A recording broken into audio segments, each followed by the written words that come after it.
Hey guys, Kevin Brassard back again, and today is the 6th of November. It's looking at about 3:30 right now, and today we are going to be doing a rebuild on the carburetors on the 1985 and the 1986 Honda 250 SXs. This one, the 86, has been fouling plugs very quickly. I put a new plug in it and it fouled it within a 1-minute ride. It was terrible. And this one, it's running fine, but it will pick up idle once it warms up. It'll start idling really high. And I think I know why, the reason of both of these causes on both of these machines, why they're doing them. So we'll get to those in just a little bit. Usually when I go about taking the carburetors off these machines, first of all, obviously, I will take the fenders and the gas tank off. Now after you have the gas tank and the fenders off, usually to get the carbs off, I will take this boot off the air box that comes in from the bottom, and then the intake boot going into the carburetor and the air box.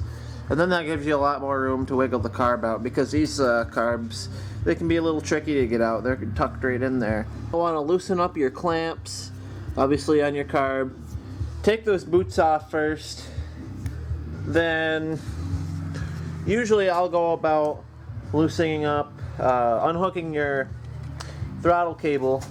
Take the plate off the side here, which as you can see I've already done.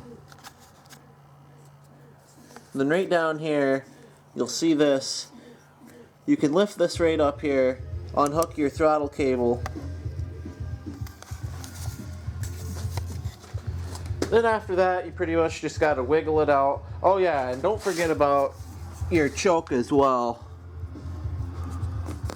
It's a little hard to see with this boot on right now, but that's right back there. I believe it's a 10 millimeter maybe. 10 or 12 millimeter, and that'll loosen that up. Then you'll just pull that right out as well. So let's get the carbs off these two 250 SXs.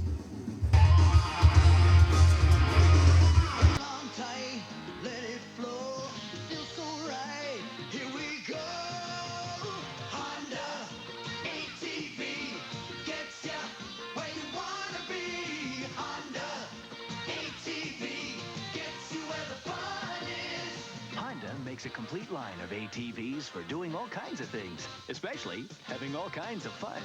Honda ATV gets you where the fun is. Going three-wheeling, it's my lucky day. Going three-wheeling, come on out and play. Do you know why Honda makes 9 different kinds of easy-to-ride three-wheelers? Going three-wheeling, got the Honda ATC. So your family can have 100 different kinds of fun. Going three-wheeling.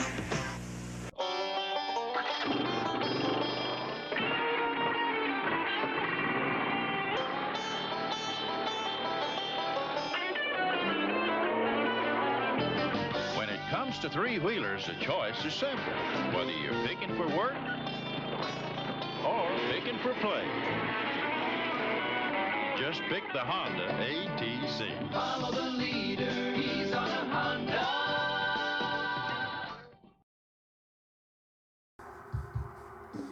Now as you can see, you can get the carburetors off these things in a good 10 to 20 seconds. Take your time. The first time it can be a little tricky figuring out how to get them off the best way, but both of them, they come off the exact same way. There's nothing different there. As far as the carburetors themselves, there's very, very few minor differences. As you can tell looking at them, here they are side by side. Here's the 1985 and the 1986. Obviously they're supposed to have their vent tubes, mine are missing them. Just looking at them, there's another drain on the bottom of the bowl on the 86. Flip them over. Everything's pretty close. You know, a few minor differences here and there. But when you get inside, that's when things are a little bit different. So I'll show you those in just a second. Well, we got the shindy kits out here. Every part is out and labeled. As you can see the difference, the only differences between the 85 and the 86 shindy rebuild kits are the 85 kit includes a bowl O-ring for the bottom of your carb bowl, and the 86 kit will not include that O-ring, but will include your idle knob bolt, the washer for that, and the spring. So here's a look at the 86 kit.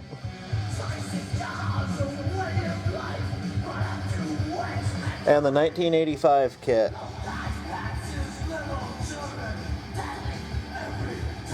So another noticeable thing about these kits, the 86 kit will include the startup jet, where the 85 kit will include the primary jet. Now the difference between those is they redesigned the jet stack in 1986 because they had some cold start issues with the 1985 model.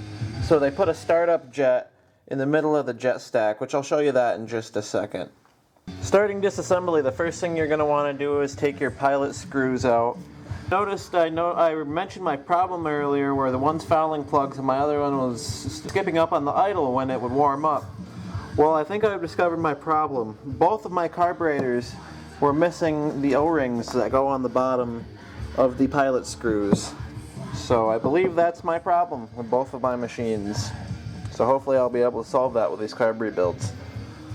So both your pilot screws, you're not going to need any of those. As you saw, you got new ones in your carb kit, so you can just get rid of those. Those would be something that you can probably toss to the side, save for an extra if you get a carb that just needs something thrown in it quick. So I'll throw the extra jets and stuff in these cups up here. Next, you'll want to turn your carburetors over, and you can take off your vent tubes if you have any left, which you can see I only have one left on one of them. And you can take out your idle adjustment knobs and all that good stuff. So we're going to take that out right now. And you'll want to save the bottom of these, and if you're doing an 85 carb, you want to save all this. The 86 has the new screw and the spring and the washer to replace it. Alright, after you get all those parts out, you can go ahead and start disassembling the top of your carb. So once the top plate's been removed, you can go ahead and remove your O-ring, remove the screw and the washer from your actuation arm. Yes, there's a washer right behind that. And you can take that out, take the two screws that are inside of there out. If we can get a good shot of those. Maybe not, maybe we just will in just a second. Take that out, take your slide rate out, those screws down in the slide so you can get your needle and needle plate out as well. Now one thing that you're going to want to be careful of, these screws that are in your slide, if they strip, good luck. I had one strip on my 85 carb, so I'm going to have to go into a method of getting that out, the head stripped. And of course there's no way to get something down there to slot it out or anything. So we'll have a project on our hands for that. Okay, after we have all that taken apart, now we can start going into the bottom part. Take the bowl off, get the screws out, and start taking the jets apart. When you take your bowl off, don't forget to take the drain plug out of the bottom of your bowl as well. It's right on the side, right there. Okay, so once you have the bowls off your carbs, or 1, 2, it depends on how many you're doing. Maybe you're doing 20. So as you can see the difference between the carbs, the 86 has this plug in the top of the startup jet, and that'd be your startup jet right down there, right in the side. Whereas the 85, it's your startup right there. There's nothing in the side. So we'll go ahead and start taking these apart. First, you'll start off by removing your baffle here. Then you can go ahead and remove your float. You'll do that by removing your float pin, and of course your float valve will be right on the bottom of that. So after you've removed your float and your float pin and your float valve, you can go ahead and start taking your jets out. Now remember I said that in 86 they redesigned the jet stack a little bit, so I'll go ahead and give you a look at the difference right here. I got my 85 carb right here and the 86 right here. right here you got the startup jet, and on the 85, as you see, you just got that jet right there. Well, on the 86, you'll notice there's a rubber plug in the top hole, and your startup jet's right down here. So if you're doing an 85 and an 86 carb like I am, that would be your difference. So you can go ahead and take your jets out. You got your main jet right here, then your slow jet down in here, down in that hole. That'd be your startup jet, and then your primary jet right there. So you can go ahead and take those out. Now make sure you hold on to your rubber plug too, because you don't get an extra one in your Shindy rebuild kit. Alright, now when you get to this step, you'll probably think that you're all done with disassembly. Well, you're not, because your main jet is actually right in here in the end of this. This is your needle jet holder, and this is your main jet in there. So you'll screw that out of there, and you're going to keep this piece right here.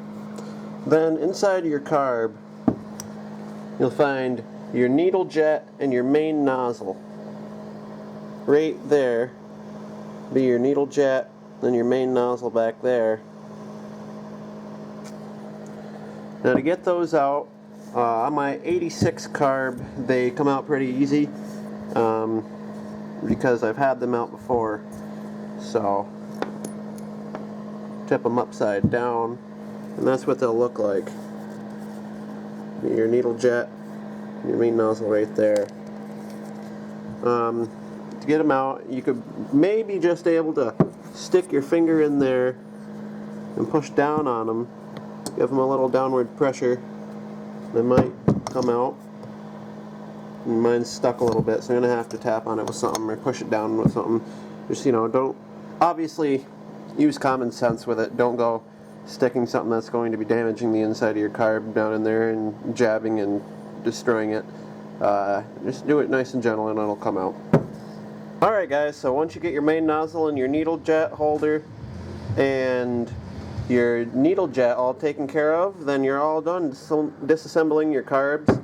I'm not going to bother going into taking the butterfly or the shaft or any of that out, because that's a pain and it's not necessary.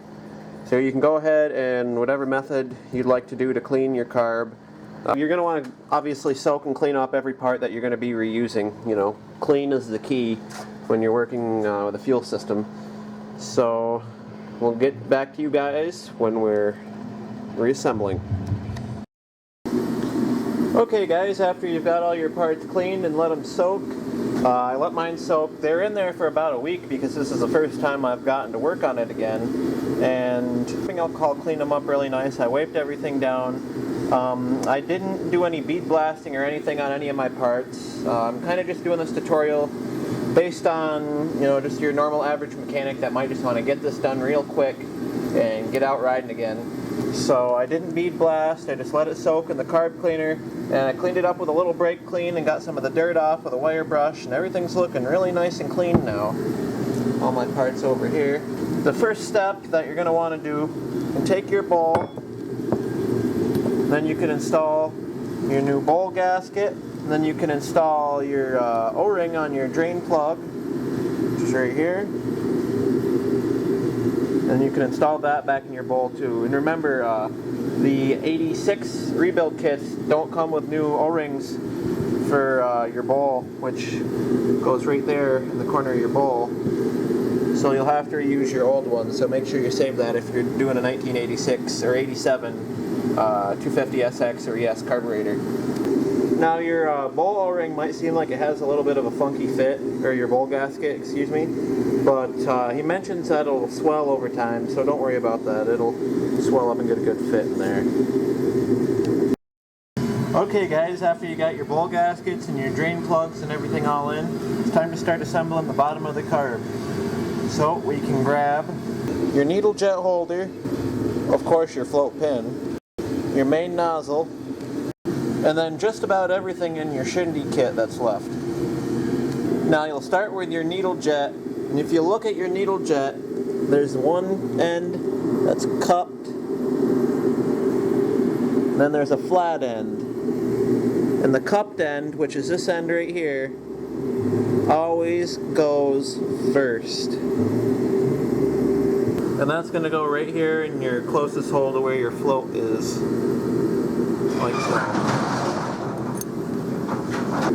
Then you can drop your main jet right down in the same hole. You might have to push it down to get your needle jet down in there in the hole, but once you do, swiggle it around and then get it to thread in, and then it thread right in. And that'll use a 7mm wrench right up here on the top. Alright, with your main jet holders in, you can go ahead and put your main jets in. Then you can go ahead and put your slow jets in. Alright, after you get your slow jets in down in these holes, and make sure they're screwed in all the way as well, you can go ahead and put your rubber plug in, your startup jet for your 86, and then put your startup jet in right there. If you didn't do your Carb start mod, then your 85's all set. Alright, with your startup jets all taken care of, you can go ahead and you can put in your primary jets in the end of your hole. But before you do that, don't forget to put your main nozzle down in there. And it's going to go with the small end down in first. Like so. And your 86 kits don't have a new primary jet, so you're going to have to reuse your old one. So don't throw that away. Right there. Thanks to my friend Evan for the pointing out action. So I'll get that put in there right now. Alright, after you get your primary jets all taken care of and make sure you got your main nozzles all in and get that all tightened up, you can go ahead and do your float valve and your float pin. Alright, after you get your floats all taken care of, you can go ahead and put your baffles on. And after you get your baffles on, you can go ahead and put your bowls on and then put your 4 screws in. And don't forget about your vent tube holders, which are going to go in the corners. I'll show you in just a second. Your vent tube holder will go under the back left screw right here, and then you got your other one on this side, on the other side of your bowl. Alright guys, now probably for the most important part of the carb assembly, or at least what I would think is your pilot screw, which affects your running pretty much and how your engine's going to run. And this is the reason why I had to do my carb rebuilds, because I didn't have these O-rings on the end of my pilot screws. So you want to make sure that when you have them in, you have them together right. So it's going to be your pilot screw first, then your spring, your washer, and the O-ring right under that. Now when you install these, your 85 carb, you're going to want to screw it in all the way and back it out 2 full turns. And the 86 and 87 carbs, it'll back out 1 1/4 turns. And you're not going to worry about having any O-rings on the heads or anything. Alright, after you get your bowl back on and get all the bottom taken care of, you can move over and start working on the top of your carb.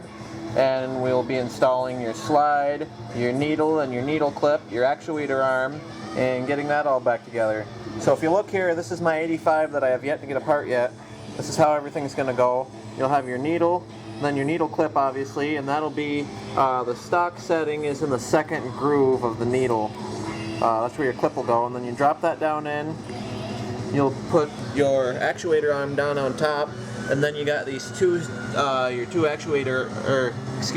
slide plate screws, and those will go down in from the top. Okay, after you get your actuator arm and your slide and your needle all back together, you can go ahead and install it in your carb, which if you remember, you're going to stick it down in there and make sure there's no binding in there when you put it in. Then you'll pull this shaft out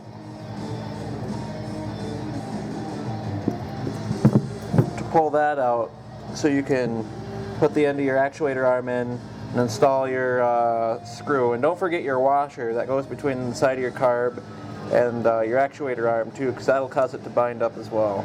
Yeah. Okay, after you get your slide all in and then get that all buttoned up, go ahead and put your top gasket in, lube it up, and put your top cover back on. Now the next step, before you install your idle screw and your idle knob and all that, you're going to want to make sure your synchronization adjustment is all set. Now, what I mean by that is when you give it throttle and this opens up, you want your butterfly and your slide to move at the same time. Now this is moving your butterfly right here, and this is what moves your shaft. Now as you can see on my 86 carb, there's a little bit of space in between. So when I give it throttle, open up my butterfly, I can do this with one hand here.